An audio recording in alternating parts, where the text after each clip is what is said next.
Hello, friends. Welcome to the Confidence Zone. I'm your host, Susan Axelrod, the Confidence Coach. I got notification in my email about something called the Energy Medicine Summit by the Shift Network. Now, I've actually been a speaker on a summit, and I've signed up for and attended different kinds of summits when the topic has interested in me. One summit was so interesting to me on such an important topic to me that I signed up and paid for it, but I never attended anything. Oh, that hurt. Have you done that? Signed up, paid for something, and then never attended or never used it? I got all the videos and I still intend to use it.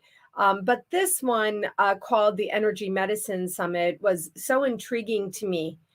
I was so interested in the topic that I went into my calendar and I actually put the sessions on my calendar this week. I reserved time on my calendar this week for the different sessions. I went and I looked in all of the agenda, all the schedule, and I went in and I put them on my calendar. So today I knew I had 4 sessions that I wanted to attend. And every day this week, I have a number of sessions scheduled in.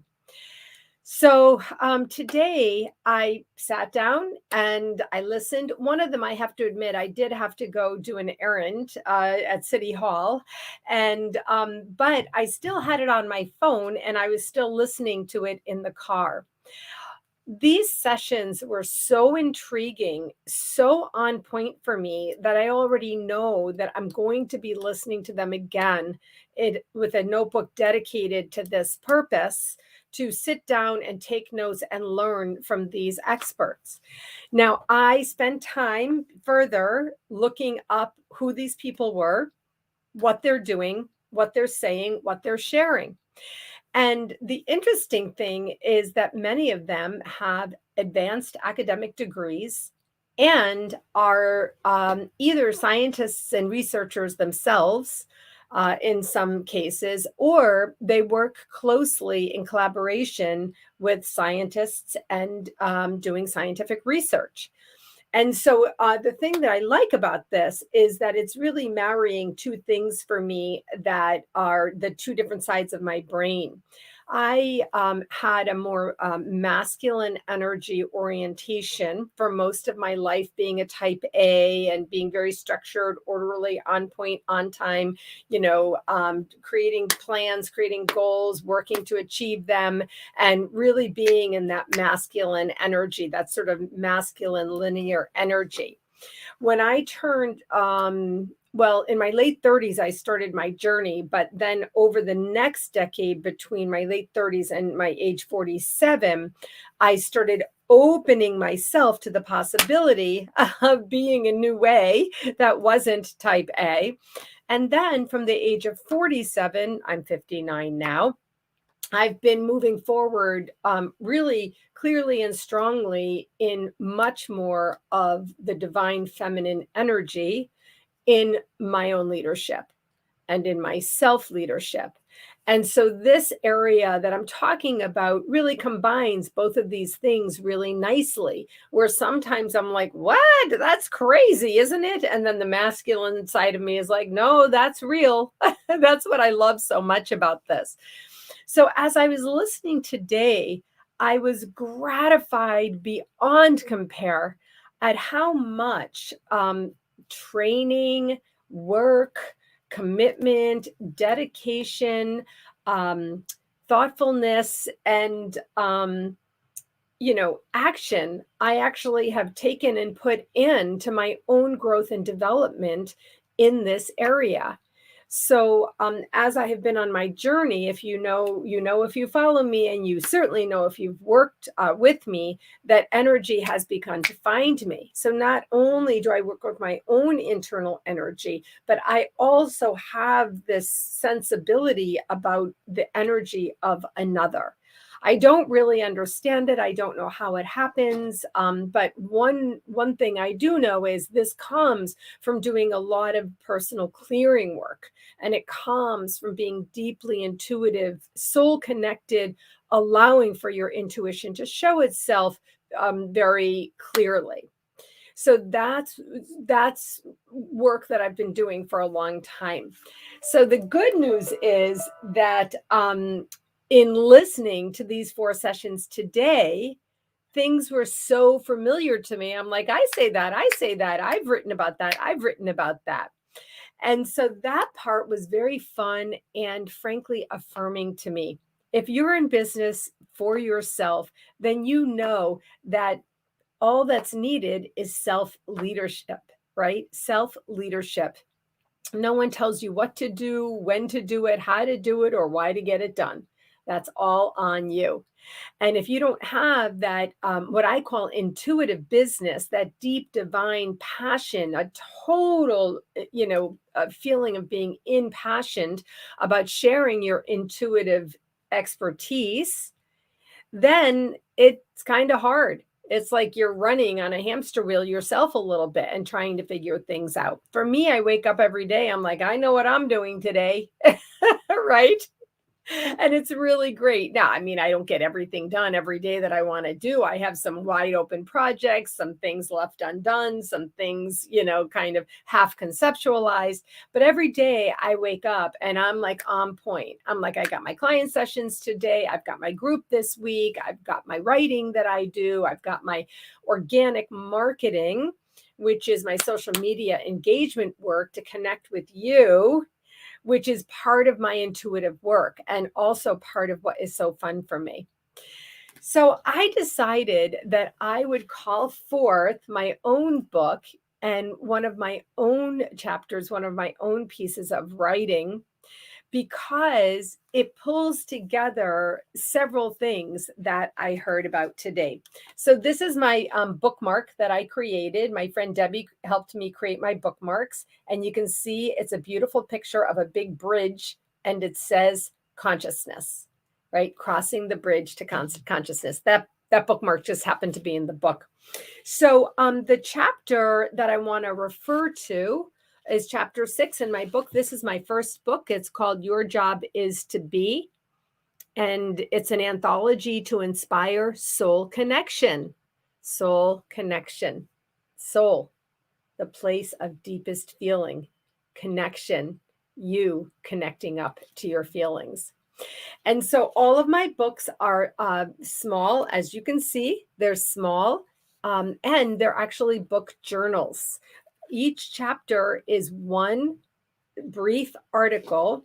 And then after each chapter is a writing page. As you can see, it says contemplate, right? And it gives you space for writing from whatever is provoked in you as you read the chapter. So I'm not going to read it to you. I'm just going to reference it. This chapter is called The Windows to the Soul. And I want to credit the person I worked on this with, my friend and sometimes partner and sometimes client and sometimes coach, as you know. Many of the people I'm close to, we have a wide, deep, synergistic, loving relationship. We help and support each other. Nechama Labor. And she and I sort of co-created this idea called the Windows to the Soul.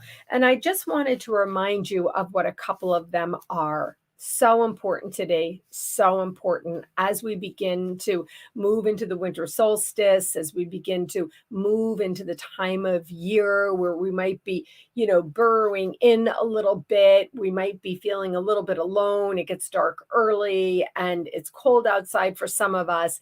And you may be seeking soul connection yourself over the next couple of months. So I'm sharing this with you today to help you know where you can look for that.